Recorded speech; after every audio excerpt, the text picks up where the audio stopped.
Hey everyone, welcome back to your Dawn of Autonomy podcast. I'm Dawn Zoldi, your host, CEO of P3 Tech Consulting and publisher at Autonomy Global. We just closed out a great month that we dedicated to mission enablers sponsored by Exxon Technologies. But now we're in November and we are talking about enablers 2. And our sponsor this month is TEAL Communications. We've got Robb Monkman from TEAL with us today, and his special guest, Curtis Lary from Hextronics. So it's going to be a great show. We are going to jump right in. So, guys, welcome to the show. Thanks for having us.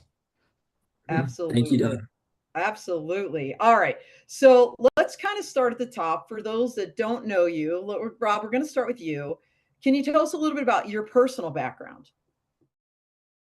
Sure. So my personal background, I have been an entrepreneur pretty much my entire life. Launched my first business in college. I was the head of a IoT platform that actually was selling into hospitality for almost a decade before Wow. TEAL.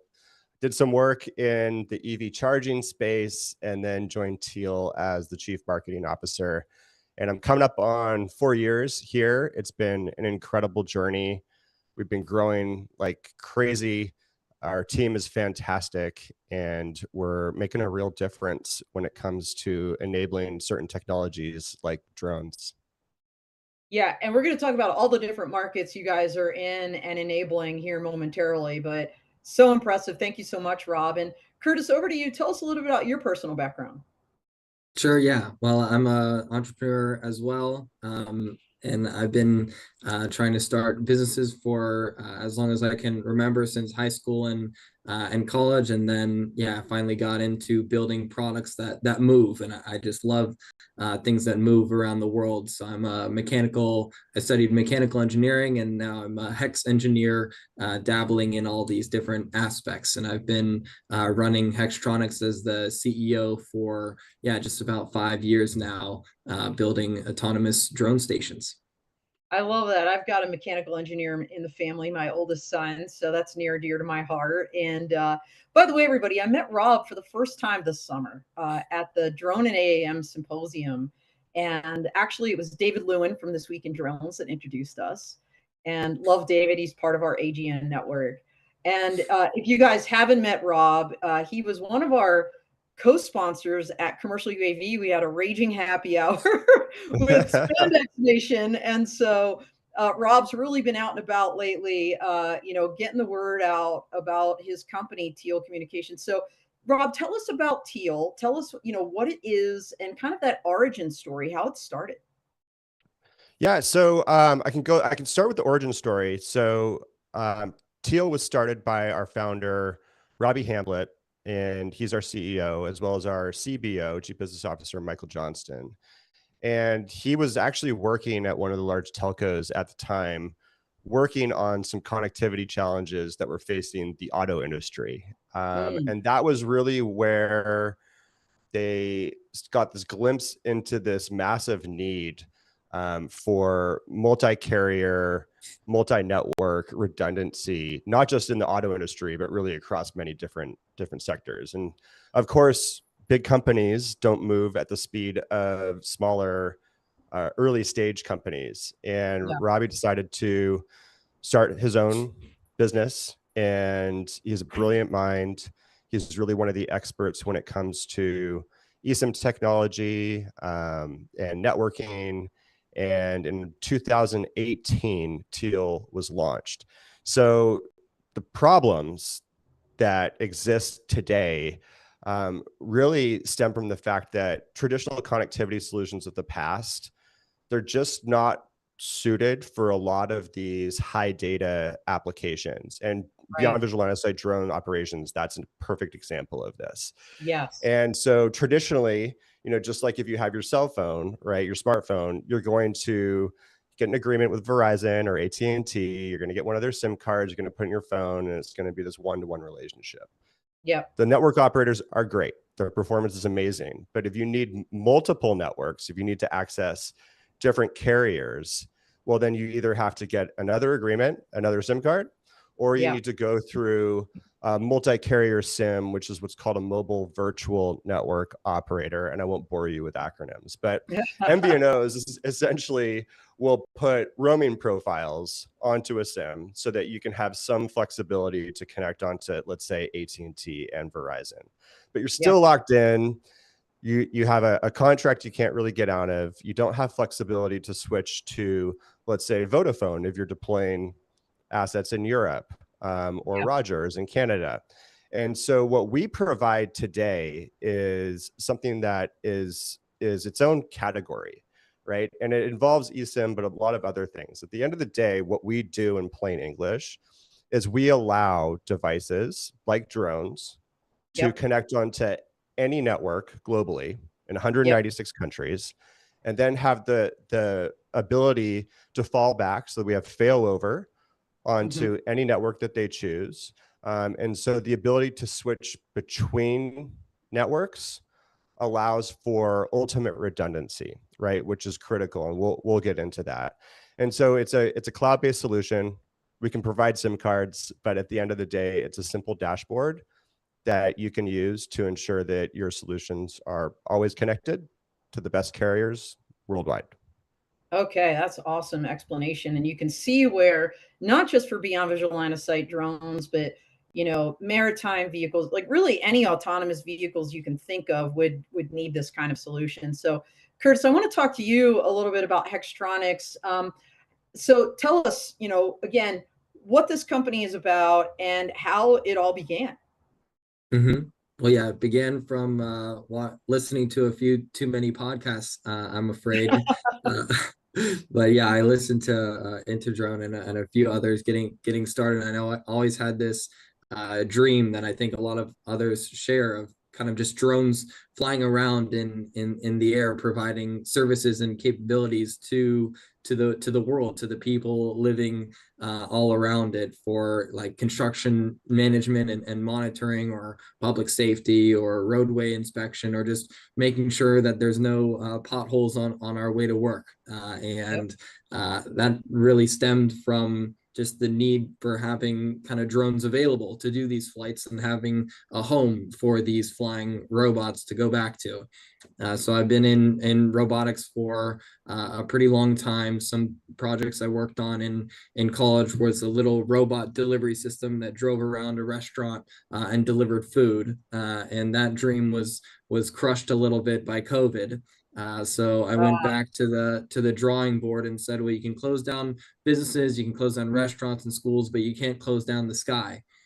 So I started asking a bunch of different organizations, people flying drones, providing services with drones, making drone softwares, like what product do they need? What do they need to really make their drones automatic? And a lot of them came back to us saying that, hey, we make these automatic missions that the drone can fly to different waypoints and return to home.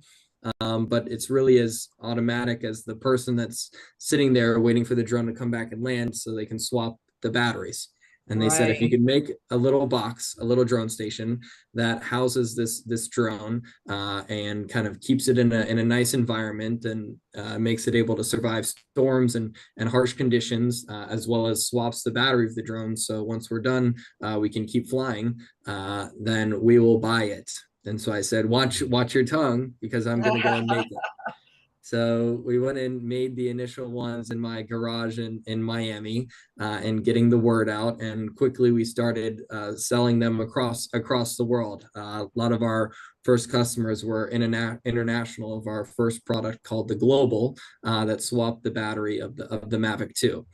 And since then, we kept listening to our customers, kind of what they wanted, saying, hey, we want to make it for a bigger drone. We have really large payloads that we want to automate, or hey, we need it for a variety of different drones. So we need one station that can operate a variety of different aircraft and house it.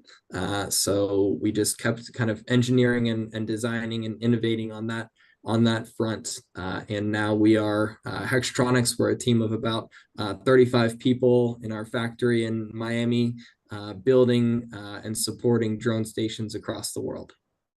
Amazing. So just so I'm clear, Curtis, is this this is like a drone docking station that charges the drone, and it's completely agnostic because, I mean, I think we're seeing a lot, right, of drone in the box solutions popping up, but they're all very proprietary. In other words, it's the box, it's the drone from one company. You've created something, it sounds like, that any drone almost can leverage.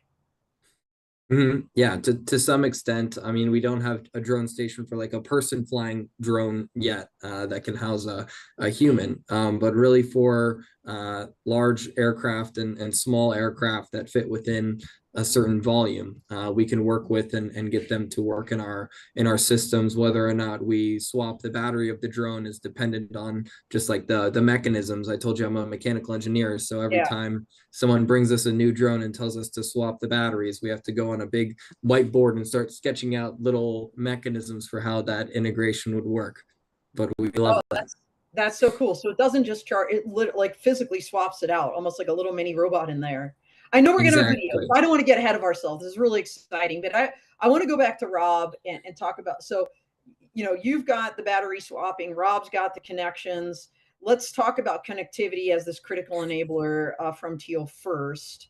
And, clearly for beyond visual line of sight, for autonomy, all of this is really important. Let's talk about what happens if you don't have something like your product that enable, your NOS, your network operating system. Is that what you're calling it? The NOS? Am I saying it right? We call it a network orchestration service. Okay, network Yeah. orchestration service, the NOS. I'm getting this in my brain. Okay, the NOS. Tell us about, again, if you don't have that, what's the risk? And how does it enable these missions across the board, whether it's drones, whether it's in healthcare, so many other robots? Yeah. So in short, it's mission failure, right? Because no matter, there's all these different types of drone applications. You can think of surveillance and security applications where you're transmitting a lot of data. That could be video, that could be all sorts of things. Right.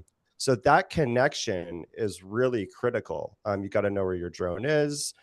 It's got to perform its duty, right? It's got to do what it's intended to do. And so connectivity just at a high level. And that could be what we do with cellular, which is more beneficial for urban, suburban types of environments. If you're at the edge, you may be leveraging satellite connectivity or RF, those sorts of things. But at the highest level, especially when it comes to beyond visual line of sight operations, you need to maintain that connectivity. And so that's what we're providing.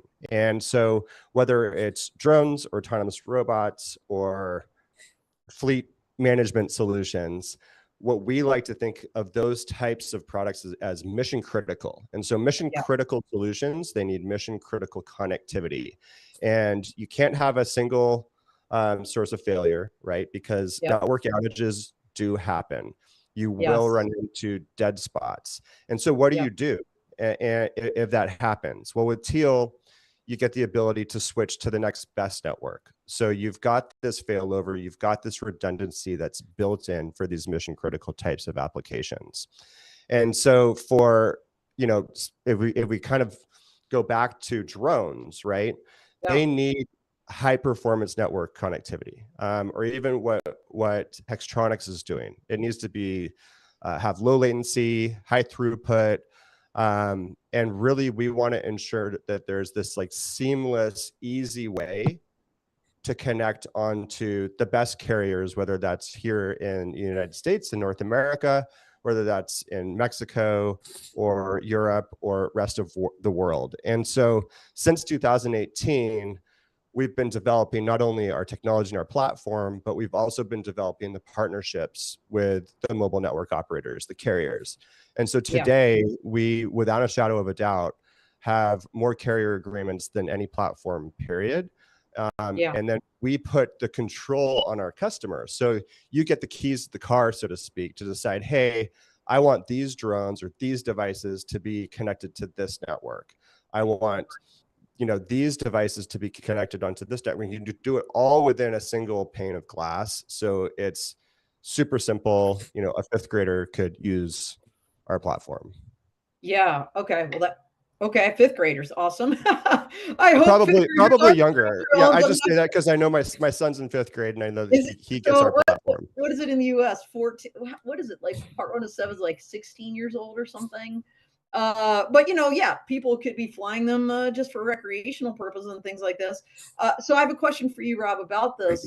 So in fact, I remember hearing an awesome panel last year at the GUTMA Global UTM Association, Harmonized Skies, that's going on right now in Geneva. I'm missing it. We're all missing it. Bummer. Hoping to get some great readouts from that. But they had like several MNO panels, right? Because like when you think of UAS traffic management, they're going to be such critical enablers of that. And that's all tapping, you're tapping into them. They're also like part of this UTM network. So I can see this virtuous circle. I guess my question for you is, in turn, you mentioned satellite. Is this something also that could be an option for, connecting to your system, or we're just talking MNOs very specifically, like the actual like mobile network providers? I'm so glad you asked that. Today, TEAL provides the cellular connectivity piece of this, but I think for Gotcha. those that are in this space, we all see what's coming, Yeah, right? yeah, We all know that satellite's going to become this monstrous elephant in the room, and yeah, it's only getting better. So you've got the Starlinks, the Iridiums, the global stars of the world that are getting yeah, bigger and bigger, right? And you see more and more news stories about them. So the benefit of TEAL is, as from a network orchestration standpoint, yeah, today we provide the ability to download these MNO profiles onto your devices over the air, make it super simple. But we yep, can also become technology agnostic, and we're having those conversations today so that if you look into the future, you can actually have satellite profiles within yeah, the same pane of glass. So if you're at the edge and you need to connect onto a satellite, then you can do that via TEAL, and you yeah, can switch between technologies from satellite to cellular. But our view today is that we're not a silver bullet. It's in some cases cellular is going to be beneficial. In yep, some cases, satellite's going to be better, and or mesh, right? Like a Doodle Labs mesh or RF, right? yep, yep, It just depends on the mission. So we're not going to pretend like we're the go-to one solution from a cellular standpoint. But when you talk about the network operators, they have the spectrum, yeah, and they, especially in certain environments, urban, suburban, city types of landscapes, they can provide the connectivity and the throughput and the low latency that's needed for multiple types of missions. That could be eVTOL, taxis, it could be surveillance drones, DFR, all sorts of applications. But I think satellite's always going to have a place, yeah. and you see it traditionally with your C2 links, and it may be that that's still going to be the case into the future. Yeah, no, that's awesome. Great clarification. And by the way, speaking of uh, great things, we've got Joanna Wierczek. She is our Autonomy Global Ambassador for Europe. She's a Polish aviation attorney, also working in cybersecurity now. So, Joanna, thank you so much. Saying this is a great interview. Appreciate it. Rob, if you're looking at Europe, you need to be talking to Joanna. She knows everybody. So we'll make that connection after the show. Thanks for joining in, Joanna. Love you, Garrett girl. So great stuff. Reliability is what it's all about. So just real quick, and I want to roll a video. So a picture paints 1,000 words, Rob. Let's go ahead and roll this and walk us through what we're seeing here. So TEAL, like I mentioned, we sell SIM cards. We can give you what's called an eSIM card, and that you can put in your device just like a SIM card in your phone. But what we really provide is this cloud-based platform. So that's what you see on the screen right here. And so from one single pane of glass, you can manage all of your SIM cards, right? Your eSIMs that are in the field. So you can monitor the health. Are they online? What networks are they connected to? And then you can also do things like decide that you want to switch a group or a fleet of them onto a different network, or you want to set a certain fallback to another network. And so we have so many different profiles, and Curtis probably knows this. And you get to choose, right? So you get to choose which networks make the most sense for any given deployment. And so you don't need to come to TEAL, for instance, to make changes. You can do that on your own. And so what we're trying to do is to say, hey, if there's an outage, that's not a risk anymore. If you're going to run into dead zones, we're de-risking that as well.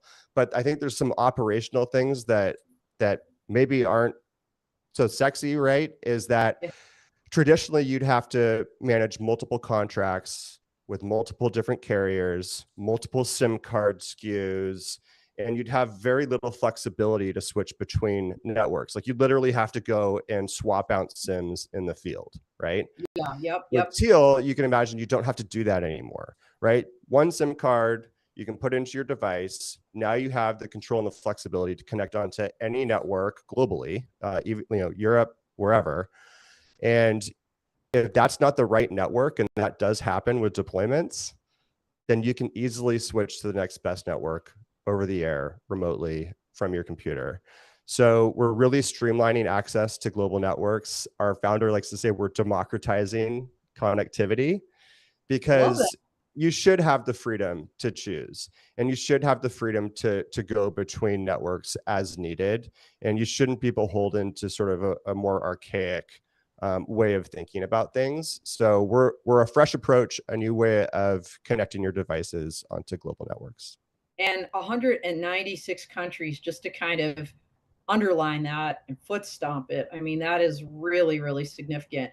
And when you think about autonomous operations and remote operation centers, I love, Rob, that someone could be sitting in Iraq, right? Remote operations center, with access globally to all these different networks to make sure their drone is going to fly wherever they're located and wherever it is located. So that's really, really key. That's awesome. So Curtis, back over to you. So Rob's company TEAL is enabling, the connectivity. You're enabling, basically, you're powering these drones, I think, for lack of a better term, by having this battery swapping technology. So tell us the role that this plays in autonomous operations. I think we have actually a video for you too. So let's roll that. You can walk us through. Yeah, for sure. Well, so it all starts off with the drone returning from a mission. It's typically housed within the unit. And then it goes and the system closes up, and then the little robot arm that we have inside swaps the battery with the aircraft so that it's ready to go again in just about 2 minutes. This is super helpful for just large mapping missions, or just when you need a drone in the air as quickly as possible in service of first responders or emergency response. And so this is essentially just a cycle of our system performing the takeoff and precision landing from the unit, and then being able to be remotely command and controlled through just sort of a front end interface. And that we do work with a variety of front end interface providers for different application sets, whether it be for first response or oil and gas or construction inspection. And we really are happy to support them with our hardware as that somewhat infrastructure layer, or that ability to provide constant uptime for an aircraft. And so in the unit, we have a modular HVAC system that cools it if it's, say, on the rooftop somewhere in Arizona, or if it's up in Canada somewhere really cold. And then in each of those charging bays, we do manage the state of health of the battery over time. And so that gives us the ability not just to rapidly kind of fast charge the cell, which eventually will damage it. We're able to have somewhat a longer life of each battery cell by being able to charge it in a healthy manner. And with that, it really kind of works to extend the autonomy aspect of the aircraft, and really maximize the capability that each drone can provide by being able to fly more. There's a saying in the space industry, or the aircraft industry, where birds don't make money on the ground. 100%. That is so true. And I love that, the range of temperatures that you've designed this for, because like you said, very different environment in Arizona than in Alaska, for example, or Canada. or North Dakota, as they said in the Air Force, why Mhm. not, why not? Freezing's the reason, I mean, so, and, in terms of response time, I thought I saw on the slide 90 seconds. Like that's how quick this thing can turn over a battery and get the drone back up. Yeah, exactly. And Wow. it's only getting faster. Yeah, that is incredible. I love that you have this little baby robot arm in there, like doing all this work that the humans used to have to do, standing on a roof, which is now no longer necessary. Now, this comes in different flavors, shall we say. I feel like you have different brands, like you've got this Atlas and you've got a Universal. So walk us through those and kind of how they're different. What are the features? Sure. So yeah, they both provide battery swapping for the aircraft, but the Atlas, for instance, supports the Matrice 350 or essentially larger payload carrying aircraft that are able to do like something on the like 100x zoom to inspect something from very far distance away, or carry a lidar payload, or carry a very like intense optical imaging sensor. Basically, any sensor that could fit on this aircraft that weighs even up to 7 pounds is what that system's for. So the Atlas really is somewhat our tank of a system. It's just built for maximum capability for industrial and first response inspection. And then our universal system, it's a quite a bit smaller. It's built for a variety of aircraft.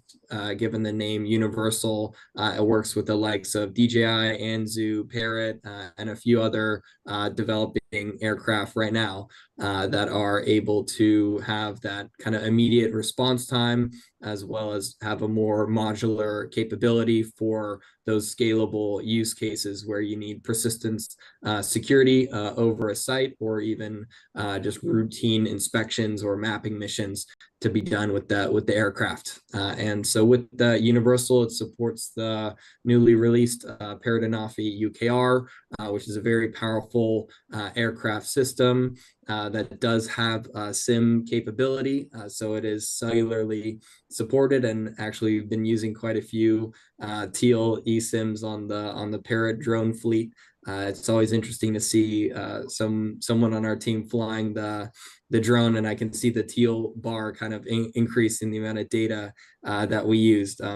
Typically, when we use teal, we don't necessarily choose each individual provider. We just say give us the best one. We don't care. Just give us whoever it is. We want it, because we need the best service for the aircraft, no matter where we are. All right, well, that's a great segue then into this, amazing partnership you guys have. So let's talk about that. And I'm going to ask you first, Curtis, and then Rob, of course, you to pile on here. In terms of the battery swapping and what you're doing at Hextronics, then how do you work with Teal in terms of those OEMs? And like, in other words, it almost seems like more of a triad where you're working with the third party OEM or original equipment manufacturer to leverage the Teal thing at, the Teal NOS, Mm-hmm. and then also using your battery swapping. Like, could you just kind of summarize how that all works? Yeah, so really with Teal, there's a massive unlock when it comes to what our drone stations are capable of. Because Okay. traditionally, right, there's a drone that's in the station, and then we have the radio link, the C2 link that communicates to the aircraft from the base drone station. So the drone's limited to something like a 2 mile radius from the nest. It's got like a leash on it. Okay. But once you bring cellular into the mix, you now have the capability for drones to kind of migrate around like birds. They can hop from station to station, even if they're something like 10 miles apart. They can survey an entire rail track, an entire pipeline, and then just keep hopping from nest to nest. And with the ability for battery swapping, that downtime is really limited. So you can like cover a length of 100 miles over the course of a few hours. And that's something that we're really excited about, in a way that I think we all work together. What a great complementary mission set that you both have. I love what you just said, Curtis. It's almost in my brain. I went to drones unleashed. So Rob, I'm gonna Mm-hmm. hand it to you. Like, as you're listening to Curtis, and you know, obviously you appreciate this partnership. You brought him on the show to talk about how you guys are working together. Um, can you share with me a little, or with the audience a little bit, you know, some of these markets then in terms of stakeholders that can benefit from this alliance that you have with Hextronics and Teal? Well, so it's obviously Hextronics and their base stations. It's the drones that are utilizing the base stations. But Yeah, then, as Curtis mentioned, I mean, it's the benefits really, they span across different industries, whether yeah. that's monitoring critical infrastructure, whether that's for public safety, whether that's general surveillance, what have you. We want to be a small but important piece that enables these types of technologies. So I think beyond visual line of sight drone ops and the technologies like Hextronics that support that, it's a perfect fit for what we do here at Teal. We obviously target other industries, other mission critical types of solutions, but we really see connectivity, reliable, redundant connectivity, as a massive gap today that we're looking to fill. And so if we can de-risk that for companies like Hextronics, then we're doing our part to help them complete their mission. Okay, amazing. And then, of course, all of those different market stakeholders that you kind of mentioned in passing, whether it's, you know, the oil and gas or energy sector, whether it is public safety and disaster response, all those missions, search and rescue. You know, I feel like the applications are limitless between the two of you, as Curtis said, drones unleashed. But I want to talk about this Hex Air Mhm. thing. Curtis, what is it, and how does that fit into the bigger picture here? Sure. Yeah, well, Hexair is essentially the operations platform, or kind of the cockpit for flying aircraft out of our drone station. It has been integrated to work with the variety of drones that we support, and it gives just kind of general telemetry and video stream of the drone. And the main reason why we built Hexair was just because there's a variety of other, like a ton of providers that all want to be able to fly drones, operate them for their use case, and at the layer of really doing the precision landing on the nest, and then integrating that kind of perfect mesh between drone and docking station. We just wanted to take that responsibility so everybody could kind of be operating at a higher level. You know, somewhat raising the tides that the providers are floating on. And with that, it's also got integrated everything that you see on the control panel. It's all an API. So anybody can integrate that into their solution or their operational capability in order to operate a drone with simple API commands. And that's really something that we're really excited about, because now we can test all of our systems across the fleet, and then also empower organizations to build their solutions faster, being able to integrate at a higher level. And with that, really also with Teal, we used to have, like, at least when I was first getting started and we were shipping drone stations like to Thailand or to Greece, and they would need these cellular packages, or if we were installing in some location where their network security or their just the routing in their network was so complicated that whitelisting a domain was like trying to go in and solve a 10-dimensional Rubik's cube. It seemed like Right. sometimes, but just being able to say, hey, look, here's one SIM, you plug it in to the router in the unit or the modem, or you connect it just right into the drone, and boom, there's a secure VPN tunnel right to your dashboard that you can then control.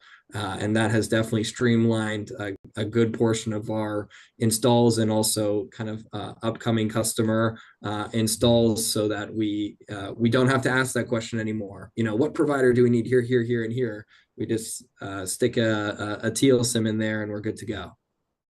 Okay, got it, got it. And then Rob, over to you in terms of like that remote operations center, right? That pane of glass, if you will. If I'm the operator, you know, am I looking at Hexair on one part of my screen and your NOS, or is there some kind of integration? In other words, as a practical matter, I'm getting super tactical and granular here.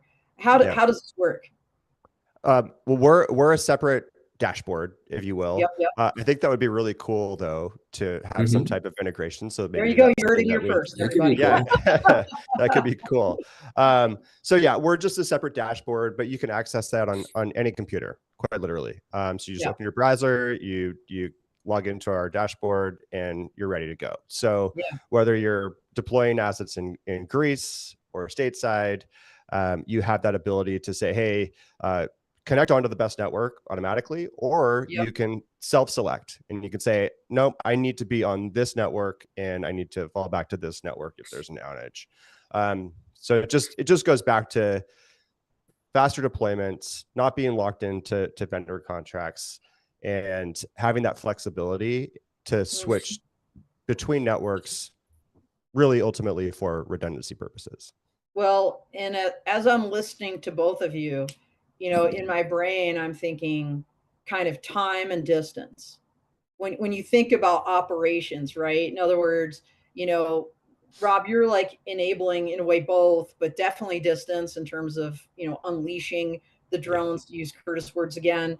And then, Curtis, you're kind of saving so much time for people in terms of those battery swapping. And so what a happy marriage, I'll call it, between time and distance in what you guys offer as a holistic solution together. Super cool how you've come together to do this for drones in particular. So we're getting close to the end of the show. No pun intended. I knew our time would fly.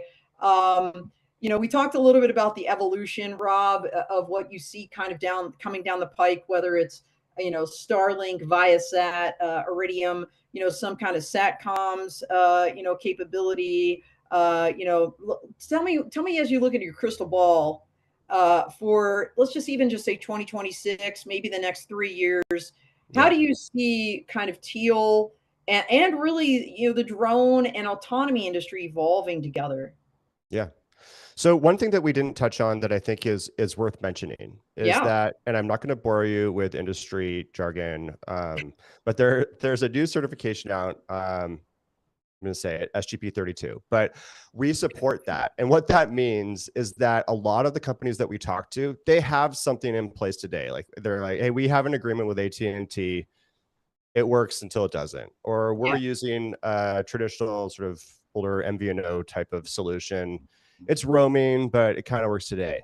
Maybe they've got really good pricing because they've got a great partnership with one of the carriers, or maybe they're locked into a contract. With TEAL, we say, look, that's okay, because we actually support the ability to bring your own carrier into the TEAL ecosystem. And so you can do that. BYOC. And looking forward, also, as more and more vendors have these newer SIMs, you can bring your own SIM.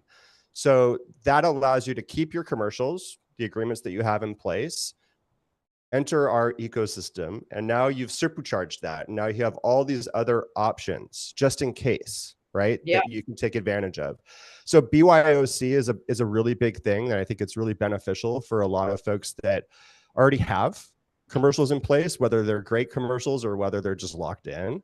And then we touched on it earlier. We really see that the world is moving more and more towards satellite, and having satellite profiles so that we're not just cellular agnostic, but we're technology agnostic. We just start giving our customers more and more freedom of choice. No, that's awesome. And Curtis, I'm going to go to you now. As you look into your crystal ball, you've got the Universal, you've got the Atlas. Everybody's talking about AI. I mean, it's the buzzword of the day, right? Like, how do you see Hextronics evolving over the next year, the next couple years? Yeah, no, I definitely hear AI. Sometimes I'm on calls with like these Fortune 100 CEOs that want to buy drone stations for their networks, and the main question they always ask me is, where do I plug in the AI? Yeah, And yeah, yeah. I think we just have to make more ports for that. So I mean, in the Hexair kind of stack that we're building, it'll have I'm gonna say it, MCP protocol, which is just a way that AI frameworks can talk to and action kind of other complementary systems that go and gather data. And so in And I'm going the to interrupt you super quick. Mhm. MCP, what is that? That's the model context protocol. So Okay, it's essentially, yeah, a way that AIs are trained to interact with kind of like an API that they can then send commands to action different capabilities of the tool. And so an MCP framework would be something that says capture video and pass through these four like coordinates, to capture data of a roadway or a public park or something like that to do an inspection. And I'm really excited to see all of the applications of this data capture capability really come to life and fruition. I think there's so much that we can do with drones being kind of physical agents of the world to go out and check and see if something was completed or not.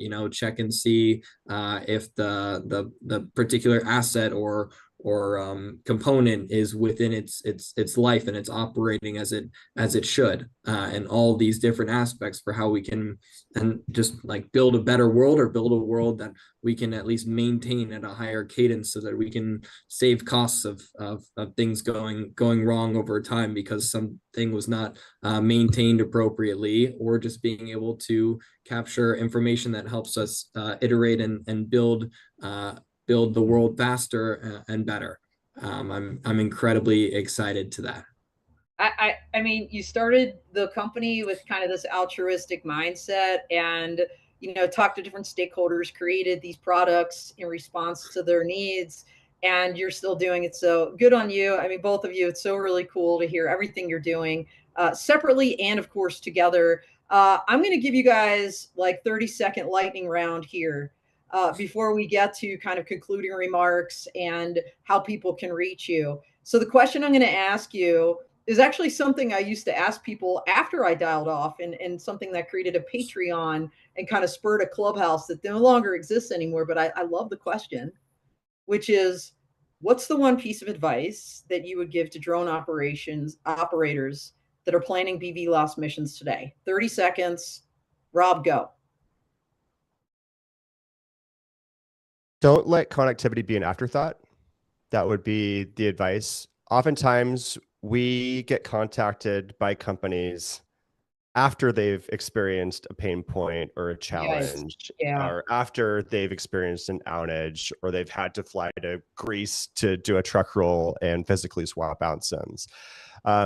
There's a lot of pain that can be reduced if you think about connectivity ahead of time. And so at TEAL, we want to streamline connectivity without the risk of sounding too marketing-y. And so you can literally have a SIM card that can connect your devices worldwide. You are in control and have the flexibility to connect onto any network that makes sense, and you can do it remotely.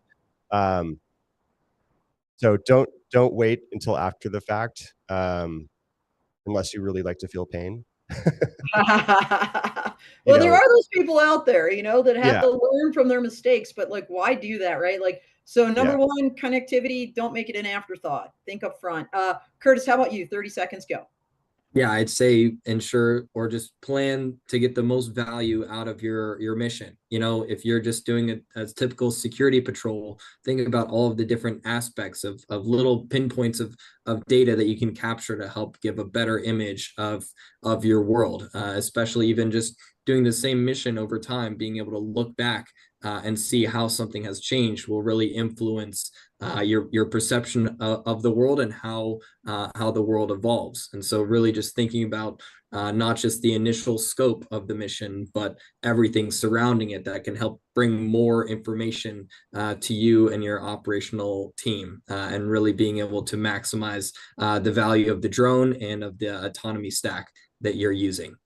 Yeah, and quicker, of course, which is what your battery swapping does. And now with your, your pane of glass that you've created and the software on top of that. So super cool, super cool. All right, we are at time. So I'm going to go to Curtis first, tell everybody how they can reach you and learn more about Hextronics. And then Robb, you're last.